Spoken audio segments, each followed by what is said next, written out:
Welcome to tonight's journey, where we'll be exploring something equal parts fascinating and horrifying, the life of a Roman gladiator. Now, forget everything Russell Crowe taught you. Forget the glory, the honor, the dramatic slow-motion fights with inspiring music, because the truth is, you wouldn't last 3 days in a ludus, let alone survive your first appearance in the Colosseum. And even if you did survive, you'd probably wish you hadn't. So before we dive into the blood-soaked sand of ancient Rome, take a moment to like this video, but only if you genuinely enjoy falling asleep to historically accurate suffering, and subscribe if you'd like more of this sort of thing. I promise it only gets worse from here. Let me know in the comments where you're tuning in from and what time it is for you. It's always interesting to see who's awake at 2 a.m. wondering how Roman gladiators went to the bathroom. Spoiler. Not well. Now, settle in, maybe grab a glass of water, turn on a fan for that gentle white noise, and let's step back 2,000 years into a world where entertainment meant watching someone get stabbed repeatedly for fun. Let's start by absolutely destroying the romantic myth of the gladiator. When most people think of a Roman gladiator, they picture a muscular hero fighting for freedom, cheered by adoring crowds. Maybe he's got a tragic backstory, a murdered family, a quest for vengeance. Very cinematic, very inspiring. Completely wrong. Here's the reality. Gladiators were the absolute bottom of Roman society. Lower than slaves, lower than beggars, lower than the guy who cleaned out the public latrines. And trust me, that job was disgusting. If you were a gladiator, you were legally classified as infamous, which is Latin for a person without honor. You had zero rights. You couldn't vote, couldn't hold property, couldn't testify in court, couldn't even marry legally. You were essentially a walking corpse with a sword. Even if you won 100 fights, even if the crowd chanted your name, even if you became the most famous gladiator in Rome, you were still considered subhuman. A thing, not a person. Property. Your body didn't even belong to you. Your lanista, your owner/trainer, could rent you out, sell you, loan you to another school, or just kill you if he felt like it. No trial. No questions asked. You were livestock with a pulse. And Roman law reflected this beautifully. A gladiator couldn't inherit money, couldn't sue anyone, couldn't even be a witness in court unless he was being tortured, because apparently Romans only trusted testimony if it came with screaming. Women wouldn't marry you, families wouldn't associate with you, even prostitutes who occupied their own low rung on the social ladder looked down on gladiators, and that's how far you'd fallen. Your social circle consisted of other gladiators, your lanista, and maybe a stray dog that hung around the ludus hoping for scraps. And when you died, because you absolutely would die, your body wasn't given a proper Roman burial, no funeral, no memorial, no coin placed on your tongue for Charon the ferryman. You were dragged out through the gate of death, stripped naked, and dumped in a mass grave outside the city walls, right next to executed criminals and plague victims. Archaeologists have found these graves, piles of skeletons, jumbled together, no names, no markers, just bones. Some showing signs of healed fractures from previous fights, some showing the final blow that killed them, a sword through the ribs, a crushed skull, a severed spine. Congratulations, you're now fertilizer. So no, there was no glory. The crowd didn't love you. They loved watching you bleed. There's a difference, a big one. But wait, it gets worse. Because Roman crowds weren't just bloodthirsty, they were picky. They had standards for their violence, expectations. If you didn't meet them, they'd let you know loudly. If you fought poorly, too defensively, too cautiously, they'd boo, throw food, rotting vegetables, half-eaten chicken bones. One historical account mentions a crowd throwing so much garbage that the arena had to be cleaned mid-event. If you hesitated, if you showed fear, the crowd would mock you, chant insults, demand your immediate execution just to move things along. But if you fought well, if you showed courage and skill, they'd cheer for a moment, maybe throw you a coin or two, and then immediately forget your name. Because here's the thing, gladiators were replaceable. There were thousands of you. You weren't special. You were Tuesday's entertainment. By Wednesday, someone new would be dying in your place. Some gladiators tried to win the crowd's favor with showmanship, saluting the editor before the fight, acknowledging the crowd with dramatic gestures, posing after a good strike like they'd just scored a touchdown. It sometimes worked. A charismatic gladiator might earn enough goodwill that the crowd would demand mercy if he fell. But that was a gamble, and gambling with your life rarely ends well. And let's talk about the editor, the wealthy Roman who sponsored the games. This person held your life in their hands, and they were not required to be fair or reasonable or sober. Some editors were generous. They'd grant mercy frequently, especially if the gladiator had fought well and the crowd approved. It was good politics, made them look magnanimous. Other editors were cruel. They'd order executions even when the crowd shouted for mercy, just to assert dominance, just to remind everyone who was in charge. And some editors were just bored. They'd flip-flop, grant mercy to one fighter, order another's death for no discernible reason. It was arbitrary, capricious, terrifying. Your life, your survival, depended entirely on the mood of a stranger who might have eaten too much lunch and wasn't paying attention. Now you're probably wondering, well, how does someone even become a gladiator? Well, the good news is you have options. The bad news, all of them are terrible. Option 1, you're a prisoner of war. Rome conquered basically everyone.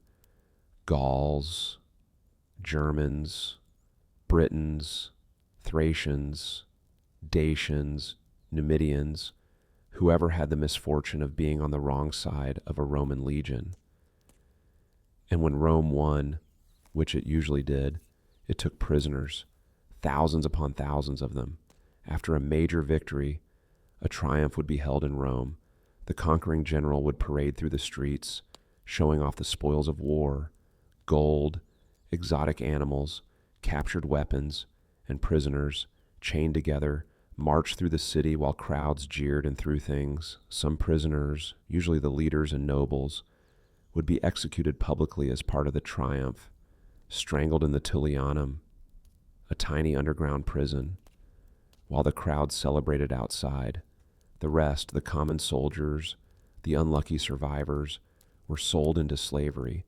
Strong prisoners, young men with visible muscles and decent teeth, were bought by lanistas, gladiator trainers who ran ludus, gladiator schools.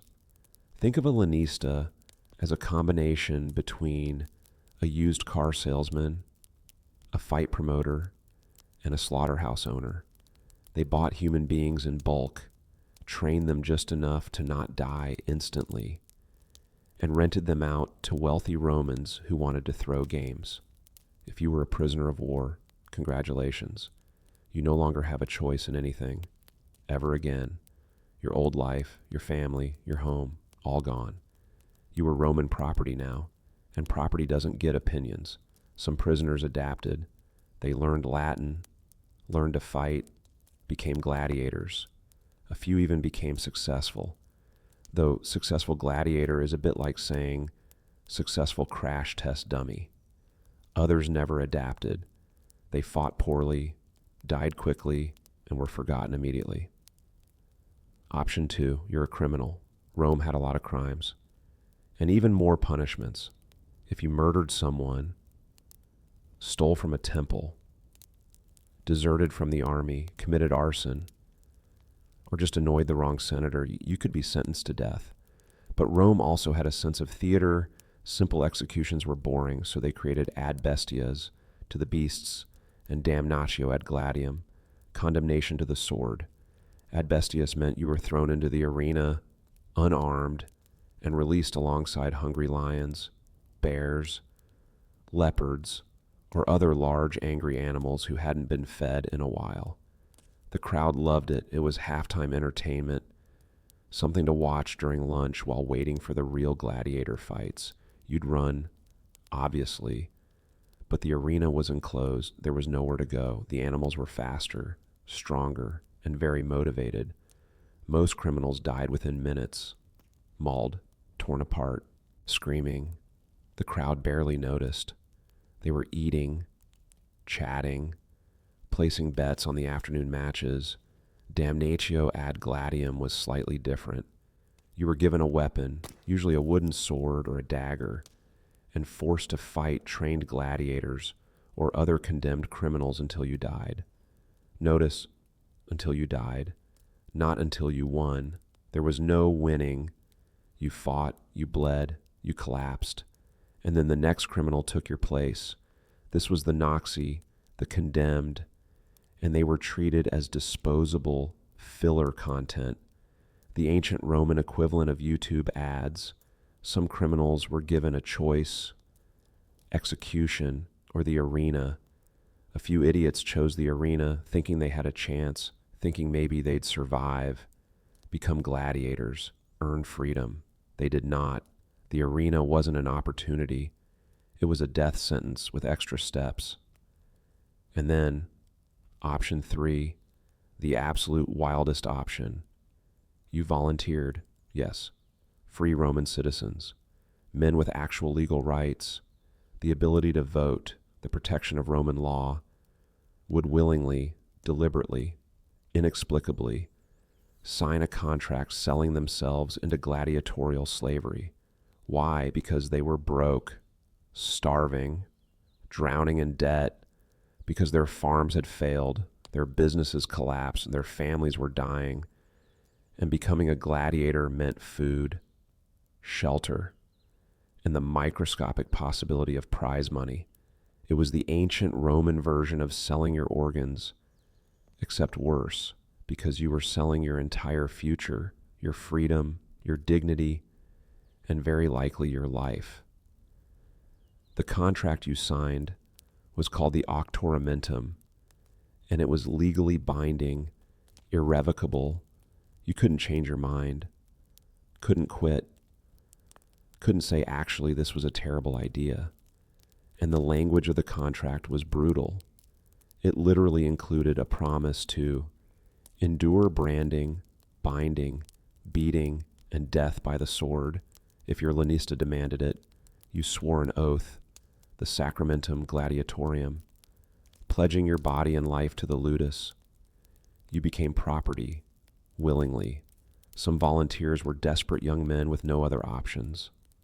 Others were thrill seekers, idiots who thought they'd be the exception, the hero, the survivor. A few were noblemen who'd gambled away their fortunes and signed up in disgrace, hoping to win enough prize money to pay their debts. Most didn't. There were even women. Yes, female gladiators existed. They were rare, considered scandalous, and eventually banned by Emperor Septimius Severus in 200 AD. But for a while, women fought in the arena too. They were called gladiatrices, or ludia, and they faced the same brutal training, the same deadly fights, and the same social stigma as male gladiators. Roman historians like Juvenal mocked them, calling them shameless and unfeminine, but they existed. Archaeology has found evidence, inscriptions, depictions, even a grave marker for a woman named Aquilia, who fought and presumably died in the arena. So whether you were captured, were condemned, or catastrophically stupid enough to volunteer, The result was the same. You were now a gladiator, and your life expectancy just dropped to somewhere between very short and oops, you're already dead. Welcome to the ludus, your new home, your new prison, and quite possibly your tomb. If you thought gladiator school would be like a gym membership with swords, think again. This place was part military camp, part slaughterhouse, part nightmare factory, and 0% fun. The ludus was surrounded by high walls, thick, stone, topped with guards. Escape wasn't just difficult, it was suicidal. If you tried and got caught, you'd be flogged, branded with a hot iron on your forehead, marking you as a runaway, or just executed on the spot as a warning to others. And even if you somehow made it over the wall, where would you go? You had no money, no allies, no papers. Rome tracked its gladiators. Notices would be posted, rewards offered. You'd be captured within days, dragged back, and punished publicly. So most gladiators didn't even try.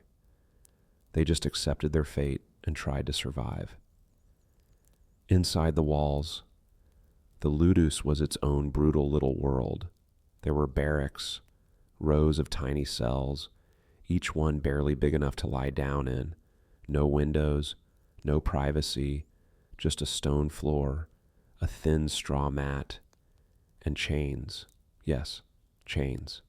At night, you were shackled, wrist to wall, or ankle to floor, because apparently trusting armed slaves to not murder everyone wasn't a great management strategy. During the day, the chains came off, and you were herded into the training yard, a large open space covered in sand, the same sand that would later soak up your blood in the arena. Around the yard, you'd find weapon racks full of wooden practice swords, training shields, blunted spears, nothing sharp, nothing real. Not yet. There was an armory, locked, guarded, where the real weapons were kept. You'd only touch those on fight day. There were kitchens, churning out massive pots of barley porridge and bean stew. The smell was overwhelming, not in a good way. Medical wings, staffed by Roman doctors who viewed you as a convenient anatomy lesson. They'd patch you up after training injuries, stitch wounds, set bones, all while taking notes for their medical studies. And of course, a cemetery just outside the walls, because injuries were expected and death was just part of the business model.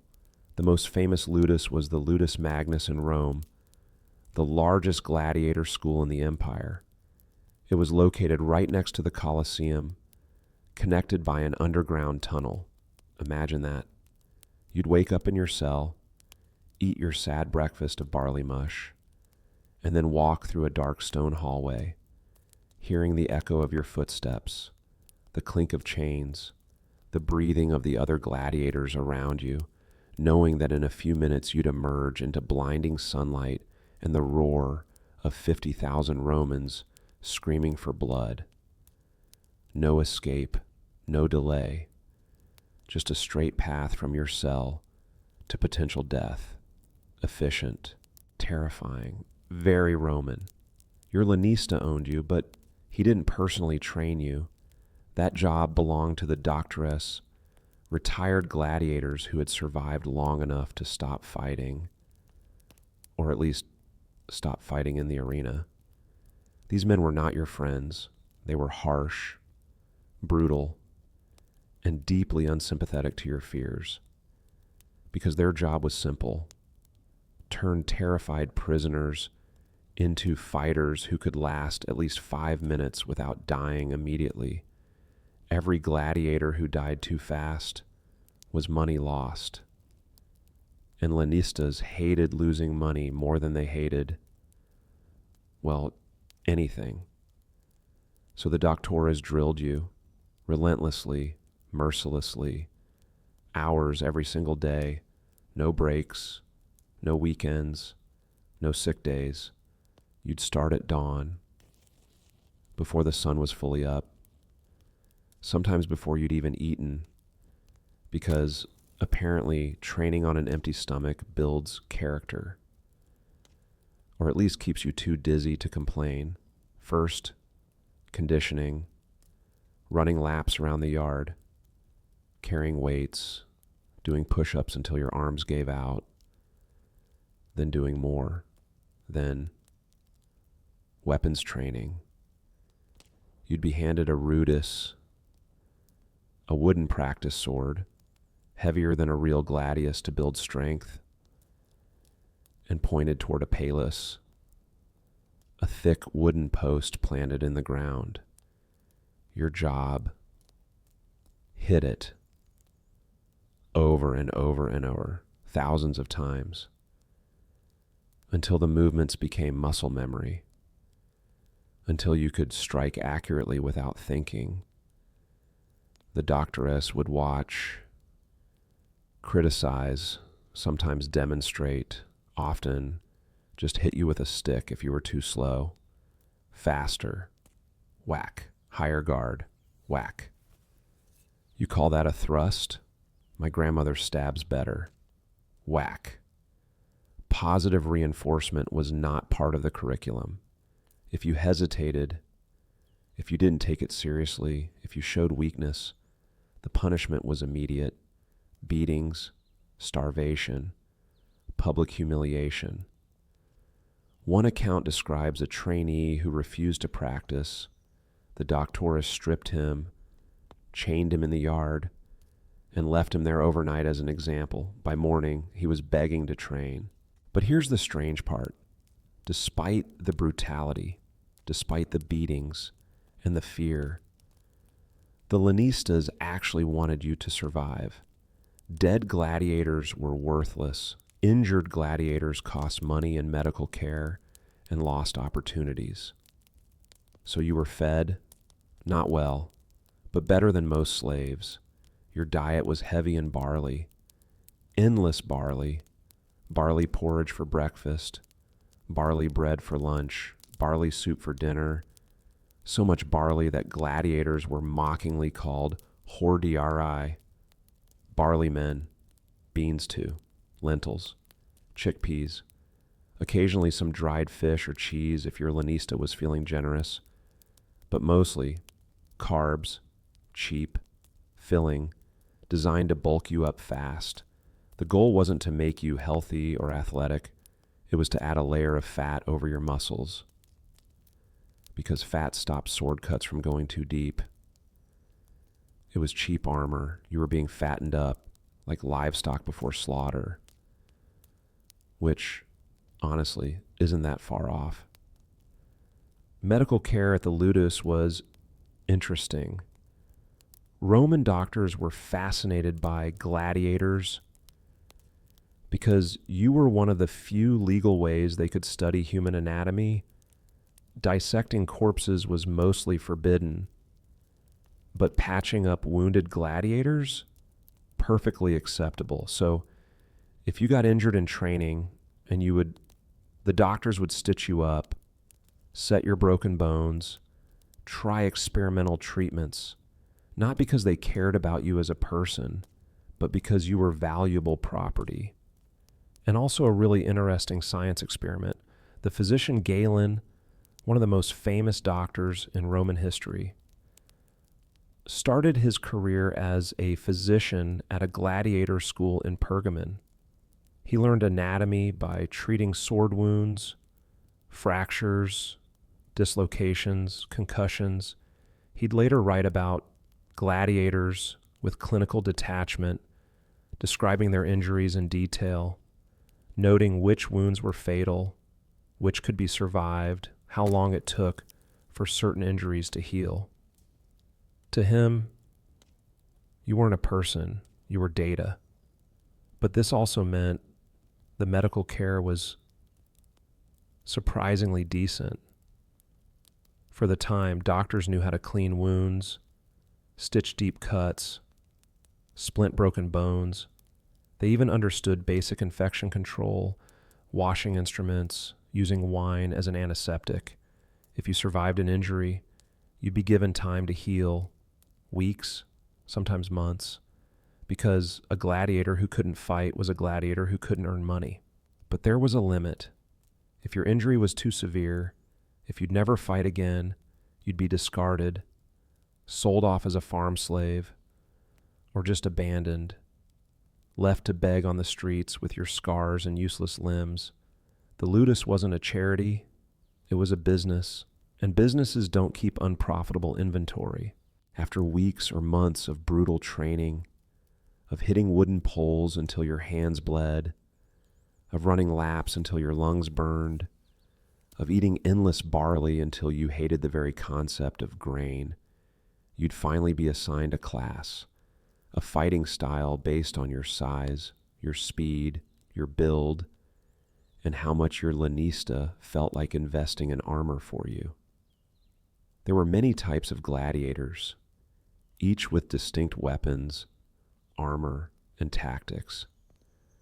The Romans loved variety. They didn't want to watch the same fight over and over. They wanted matchups, drama, spectacle. Let's meet your options. And by meet, I mean learn which one will probably kill you. First, the Murmillo. If you were big, strong, and slow, congratulations. You're a Murmillo. You'd be given heavy armor, a large rectangular shield called a scutum, same kind Roman legionaries used, a gladius sword, short, stabbing focused, deadly at close range, and a helmet with a distinctive fish crest on top, because Romans love thematic costuming. The name Murmillo comes from the Greek word for a type of fish, mormelos, hence the fish crest. Subtle. Your armor included a manica, a segmented arm guard on your sword arm, and a greave, a metal shin guard on your left leg. The rest of you, mostly exposed. Your fighting style was defensive. You'd hide behind that big shield, wait for openings, and thrust your gladius at your opponent's unprotected areas, throat, armpit, groin, anywhere soft and fatal. You were slow. Heavily armored fighters always are. But you could take hits. Your shield absorbed blows. Your armor deflected strikes. You were built to outlast your opponent, unless your opponent was faster. Then you were just a big, slow target waiting to be stabbed in the back. Next, the Thraex. If you were medium-sized, quick, and aggressive, you'd be a Thraex, a Thracian-style fighter. You'd get a small square shield called a parmula, much lighter than the scutum, easier to move, but offering way less protection. Your weapon was a sica, a curved sword with a wicked forward-curving blade, designed to hook around shields and slash at exposed limbs. Your armor included quilted leg wrappings, protection for both shins and arm guards, plus a visored helmet with a griffin crest, again with the animal themes. Thraex fighters were fast, mobile, aggressive. You'd dart in, slash, retreat, trying to wear down heavier opponents. But you were fragile. One solid hit and you were done. Your armor was lighter, your shield smaller. You relied on speed and skill, and if you lost either, you died.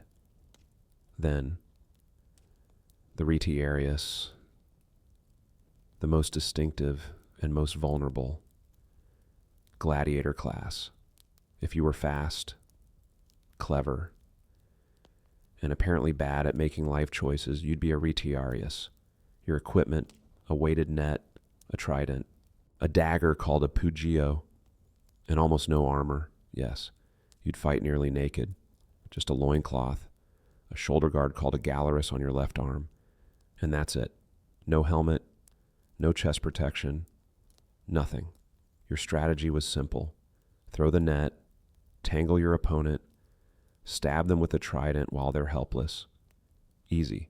Except nets are hard to throw accurately, especially when someone's trying to kill you. And if you missed, you had to retrieve the net while dodging sword strikes with zero armor. Retiarii were crowd favorites because they looked dramatic, like some kind of sea-themed gladiator, and also because they died frequently and in entertaining ways. You'd be matched against a secutor, a gladiator designed specifically to counter you.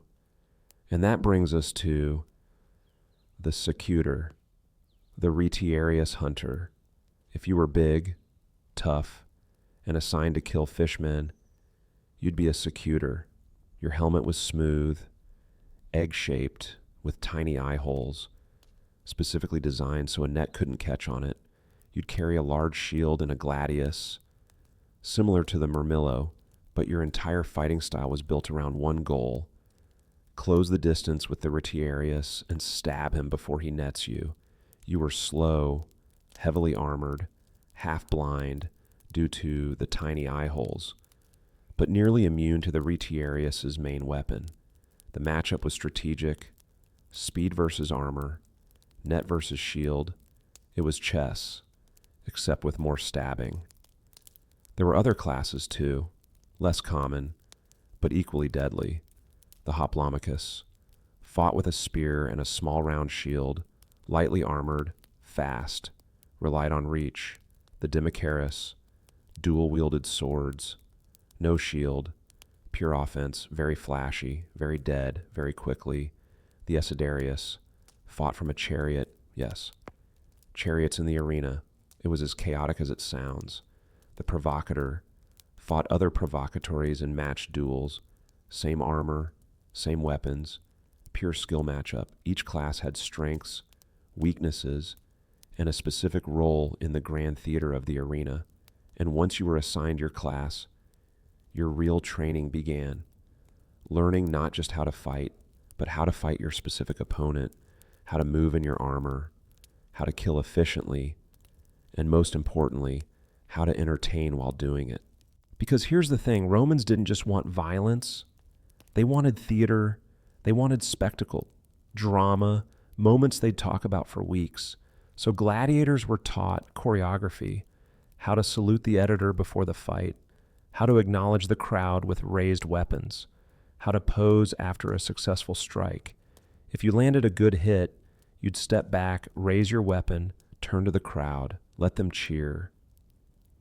It was performance, not just combat. If your opponent fell, wounded but alive, you'd look to the editor, wait for the signal, play to the crowd's reaction. The whole thing was stage, not the fighting. That was real. But the pacing, the drama, the presentation, all carefully designed to maximize entertainment value. And if you were boring, if you fought too defensively, too cautiously, just trying to survive, the crowd would turn on you. Fast, they'd boo, throw things, rotting fruit, bits of food, insults. They paid for a show, and you'd better deliver. Some gladiators became masters of showmanship. They'd taunt opponents, play to the crowd, make dramatic gestures, turn fights into performances. These gladiators became famous, well, gladiator famous, which meant people knew your name for a few weeks before you died and they moved on. But most gladiators weren't performers. They were just scared men trying not to die, and the crowd could smell fear. Training continued day after day, week after week, month after month. You'd spar with other gladiators, sometimes with blunted weapons, sometimes not. Injuries were common, expected, budgeted for: broken fingers, sprained ankles, cuts that needed stitching, concussions from helmet impacts. Deaths in training were rarer. Lanistas didn't want you dying before you could earn money. But accidents happened, a sparring match that got too aggressive, a practice weapon that wasn't as blunt as it should be, a fall that broke a neck. When someone died in training, Their body was dragged out, the sand was raked clean, and training continued. No ceremony, but no mourning. Just, well, next, at night, you'd return to your cell, exhausted, bruised, possibly bleeding. You'd collapse onto your straw mat, still in chains, and lie there, staring at the ceiling, wondering when your first real fight would be, because that was the worst part. The uncertainty, and you never knew when the call would come. It could be tomorrow, next week, next month. You just trained and waited and tried not to think about the arena, but eventually, inevitably, your name would be called. You'd be told to prepare, and everything you'd learned, everything you'd trained for, would be tested in the most brutal way possible. Fight day, the day you've been dreading since you arrived at the Ludus, the day that determines whether you're a gladiator or just another corpse. It starts early, before dawn. You're woken by guards, no breakfast, empty stomachs fight better, apparently less vomiting when you're terrified. You're led to the armory, the real one, where actual sharp weapons are kept. For the first time, you're handed your real equipment. The weight feels different. The balance, the knowledge that this isn't practice anymore. If you're a Murmillo, you get your scutum, your gladius, your helmet, all heavy, all real. If you're a Retiarius, you get your net, your trident, your almost complete lack of armor, and the sudden realization that this was a terrible idea. You're loaded into a cart, along with other gladiators scheduled to fight today. Nobody talks. What is there to say? Good luck not dying horribly. Everyone knows the odds. The cart rumbles through the streets of Rome. You can hear the city waking up, merchants opening shops, people arguing, normal life continuing, while you're heading toward potential death for their entertainment. You arrive at the Colosseum, or whichever arena is hosting today's games. You're herded into the Hypogeum, the underground staging area beneath the arena floor. It's dark down here, cold. The stone walls seem to press in. Above you, you can hear them. The crowd, thousands of voices, a constant roar, like standing under a waterfall made of human noise. Other gladiators pace, some pray, some just sit, staring at nothing, trying to calm their breathing. You can smell the arena, blood, sweat, sand, fear. It seeps down through the floorboards, a preview of what's coming, and then your name is called. You're led to the gate, the Porta Libidinensis, the gate of death. Ironic name, not comforting. Someone checks your equipment, makes sure your armor is fastened, hands you your weapons, real ones, sharp, heavy, terrifying. Above, you hear the announcer, the editor's representative, shouting your name, your fighting class, your opponent's name, building anticipation. The crowd roars. They don't know you, don't care about you. They just want to see what happens next. The gate opens. Sunlight floods in, blinding after the darkness of the Hypogeum. You step forward, onto the sand. The Colosseum is massive, 50,000 people, maybe more. Tier after tier of seats rising up like a stone mountain, all of them filled, all of them staring at you. The noise is overwhelming. Screaming, chanting, laughter, conversations, vendors selling food. It's chaos. A living, breathing entity that wants your blood. You can't focus on individual faces. It's too much, too many. Just a blur of color and sound and motion across the sand. your opponent. Maybe he's experienced, a veteran of 20 fights, calm, confident, already planning how he'll kill you. Maybe he's new like you, just as terrified, just as likely to vomit from fear. You don't know, can't know, not until the fight starts. A referee steps between you, the summa rudis, holding a long staff. He's there to enforce rules, loosely, and make sure the fight stays entertaining. The editor, seated in the pulvinar, the imperial box, or if it's not the emperor, whatever rich Roman paid for today's games. He raises his hand. The crowd hushes. Just for a moment, anticipation building. He drops his hand. The fight begins. And instantly, everything you trained for evaporates. This isn't practice. This isn't sparring. This is real. And your opponent is trying to kill you. He moves fast, faster than you expected. His sword is sharp, real, and swinging at your face. You block, barely. Your shield vibrates with the impact. Your arm goes numb. You stumble back. The crowd roars, not for you, not for him, just for the action, the violence, the spectacle. You swing back, miss. Your gladius cuts air. You're too slow, too scared, too aware that one mistake ends this. Your opponent presses forward, attacking. You block again and again, backing up, trying to create space, trying to think. But thinking is hard when someone's trying to stab you. Your training kicks in, muscle memory, hours of hitting that wooden pole. You thrust, connect. Your blade scrapes across his armor. No damage, but you touched him. The crowd cheers, encouraging. They want to fight, not a slaughter, at least not immediately. You circle each other, both breathing hard, sweat pouring down, sand sticking to your skin. He feints left. You fall for it. He strikes right. His blade cuts your arm, not deep, but it burns.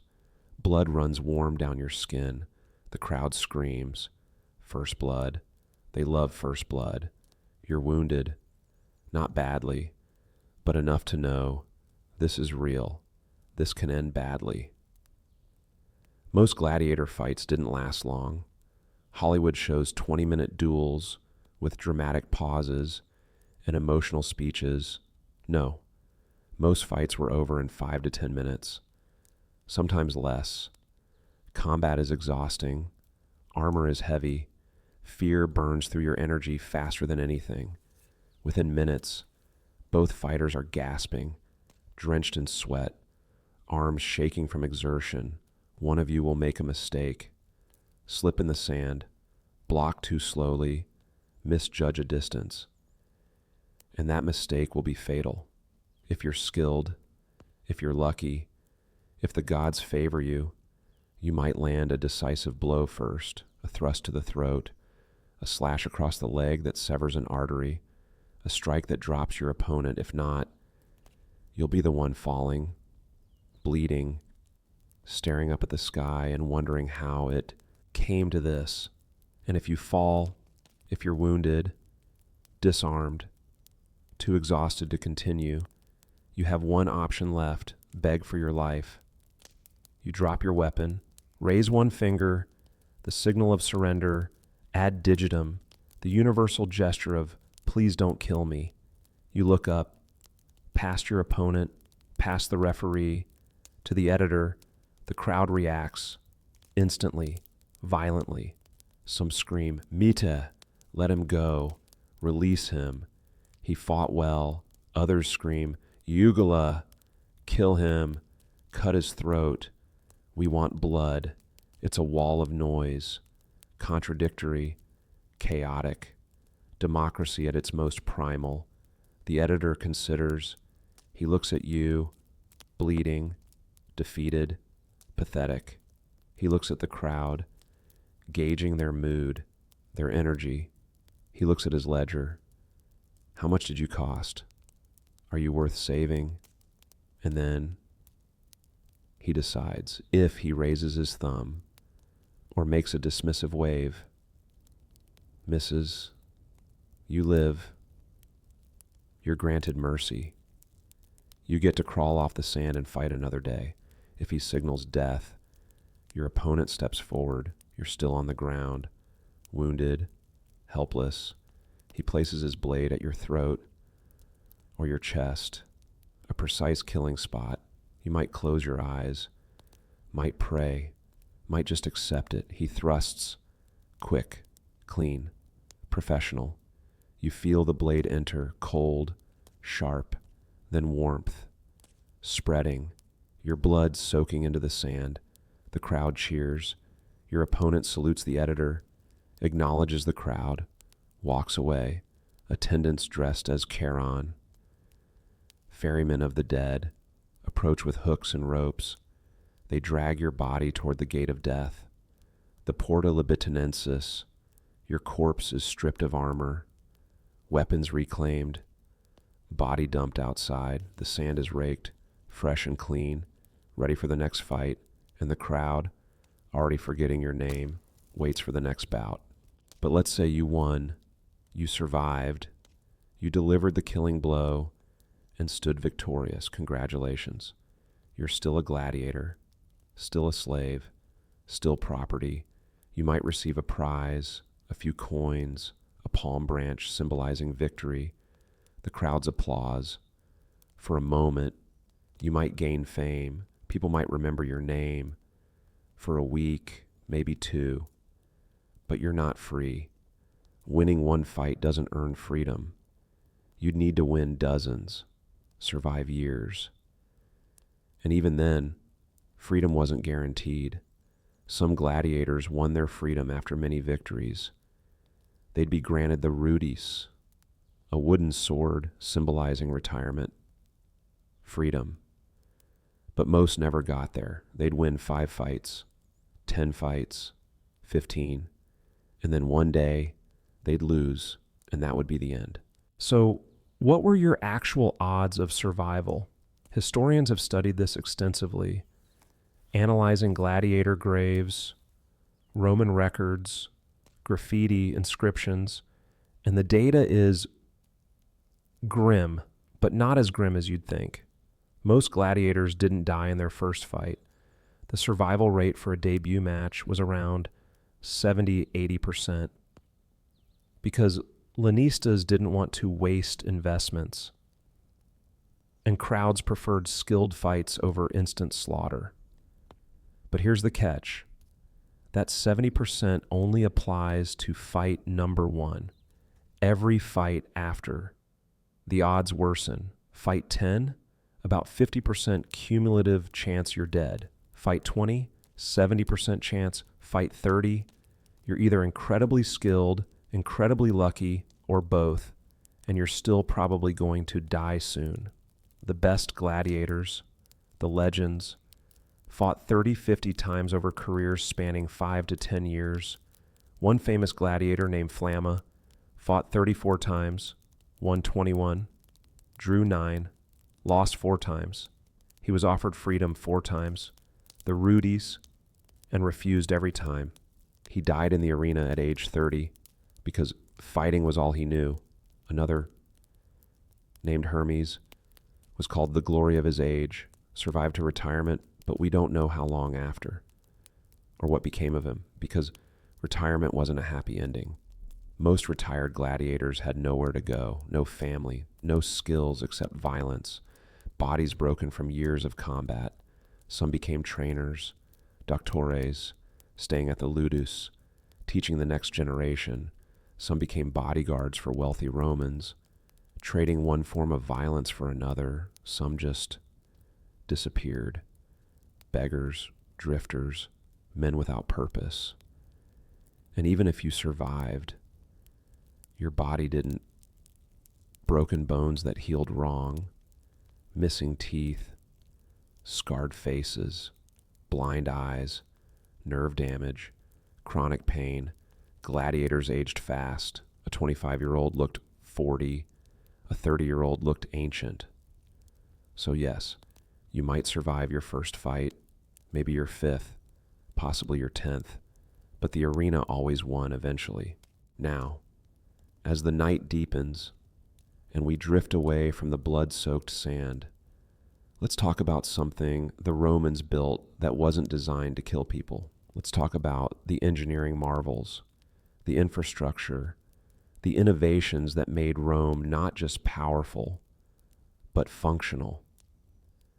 Because while gladiators died in arenas for entertainment, Roman engineers were constructing wonders that would outlast the empire itself. Aqueducts that brought water from mountains, roads that connected continents, and concrete that's still standing after 2,000 years. These weren't just buildings, they were statements, proof that Rome could bend nature itself to its will. Let's start with Roman aqueducts, because these things were genuinely insane. Rome at its peak had over 1 million people, all crammed into a city that needed water constantly for drinking, bathing, fountains, public toilets, and those famous Roman baths where citizens spent hours soaking and socializing. But Rome wasn't built next to a massive lake or river. The Tiber was there, but it was polluted, unreliable, insufficient. So the Romans did something audacious. They brought water from miles away, sometimes 50, 60 miles, using aqueducts, channels, tunnels, bridges. By the end of the empire, Rome had 11 major aqueducts, supplying around 300 gallons of water per person per day. That's more than most modern cities. And the brilliant part, it was all gravity fed. No pumps, no engines, just careful engineering and math.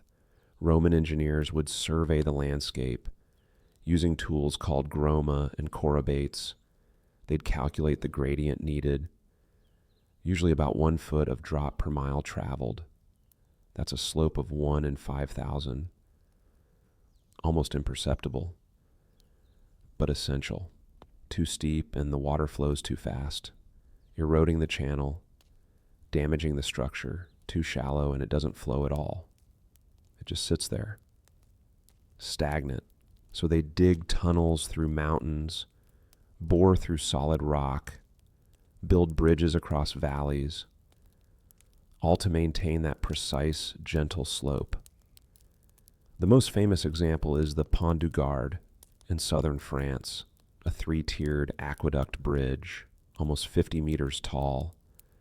Built around 19 BC, it carried water across the Garden River, part of a 50-kilometer aqueduct system supplying the city of Nîmes, and it was built without mortar, just precisely cut stones, stacked so perfectly, fitted so tightly, that they've stood for 2,000 years. No cement, no glue, just Roman engineering and absolute confidence. Inside the aqueduct channels, water flowed constantly, day and night, carrying fresh spring water into the city. Along the way, the Romans built settling tanks where sediment could drop out, keeping the water clean. They understood water pressure, built siphons to carry water uphill when necessary, used lead and clay pipes to distribute water throughout the city.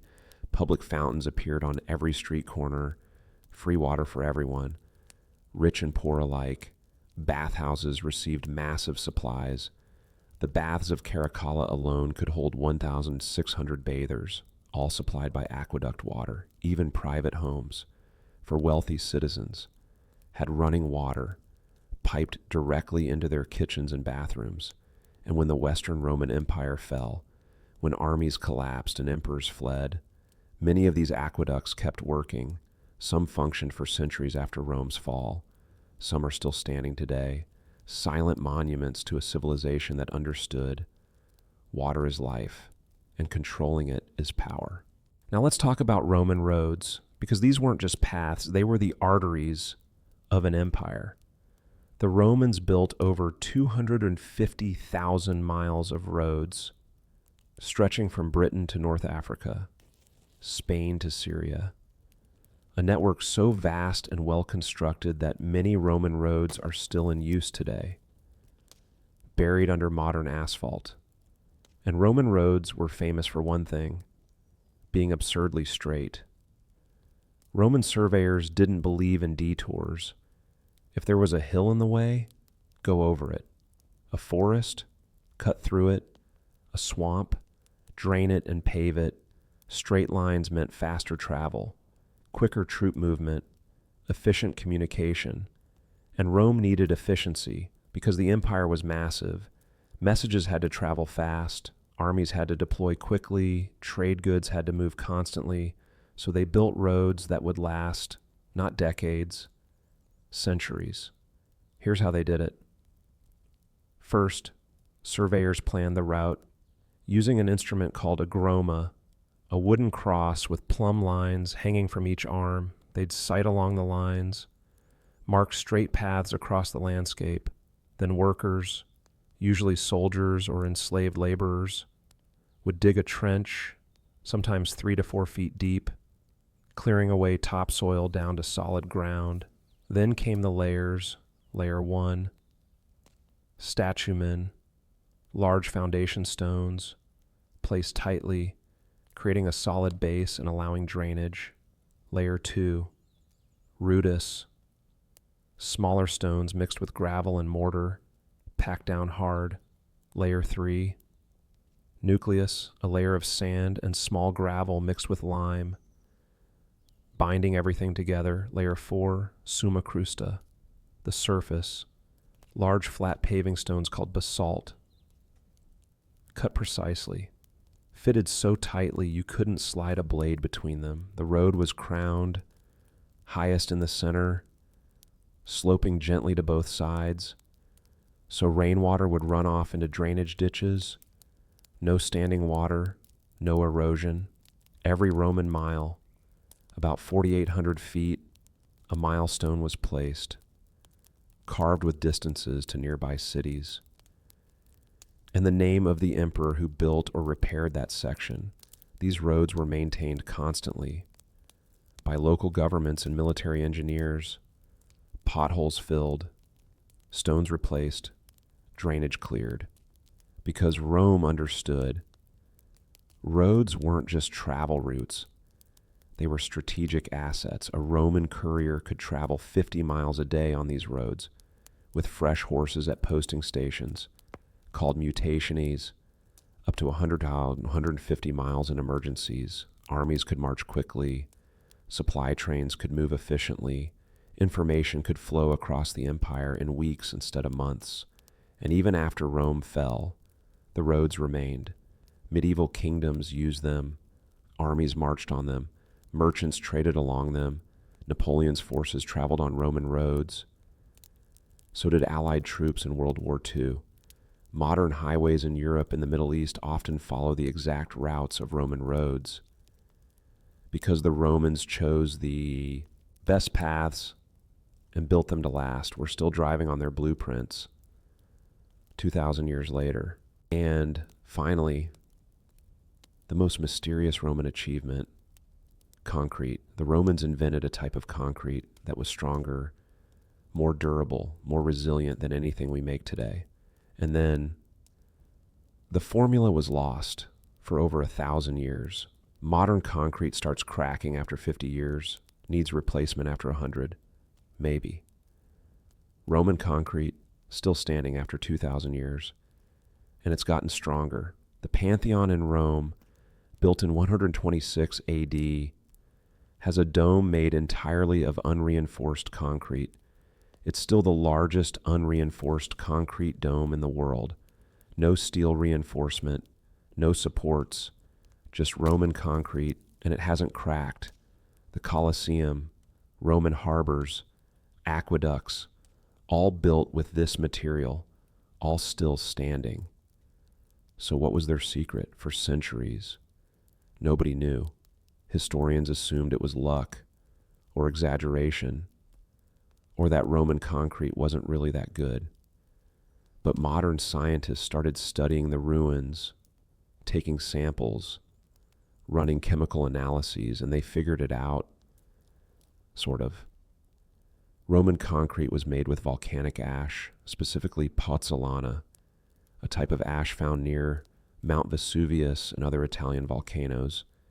The Romans would mix pozzolana with lime, water, and aggregate chunks of rock or broken pottery.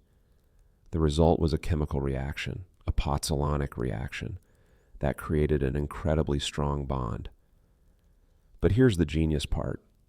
Roman concrete used in seawater, like in harbor walls and breakwaters, actually got stronger over time. Seawater would seep into the concrete, react with the volcanic minerals, and form new crystals, specifically a rare mineral called aluminum tobermarite. These crystals filled in cracks, reinforced weak spots, made the structure more solid. It was self-healing concrete, built-in repair mechanisms. 2,000 years before we invented the concept. Modern concrete doesn't do this. It crumbles in seawater, cracks under stress, needs constant maintenance. Roman concrete just improved with age. So why did we lose this technology? Because when the Western Roman Empire collapsed, the knowledge systems collapsed with it. The recipe wasn't written in detailed manuals. It was passed down orally through apprenticeships, master builders teaching students. When those systems broke down, when the empire fragmented and infrastructure crumbled, the knowledge died with the builders. Medieval Europeans tried to recreate it. They mixed lime and stone, but it wasn't the same. It cracked. It failed. So they went back to stone construction and waited. It wasn't until the 1700s that modern concrete was reinvented by British engineer John Smeaton, who rediscovered that mixing lime with volcanic materials created stronger concrete. But even modern concrete isn't as good as Roman concrete. We still haven't fully replicated their formula. Today, scientists at UC, Berkeley, and other institutions are studying Roman ruins, trying to reverse engineer the exact process. Because if we could recreate Roman concrete, we could revolutionize construction, buildings that last millennia instead of decades, infrastructure that self-repairs, reduced environmental impact, less waste, all because a civilization 2,000 years ago figured out the perfect recipe, and we lost it.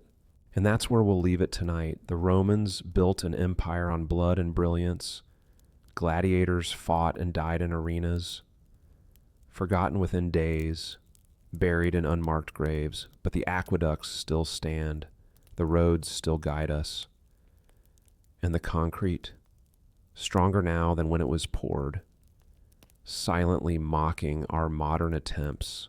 The arena was brutal, designed to destroy, to entertain through suffering.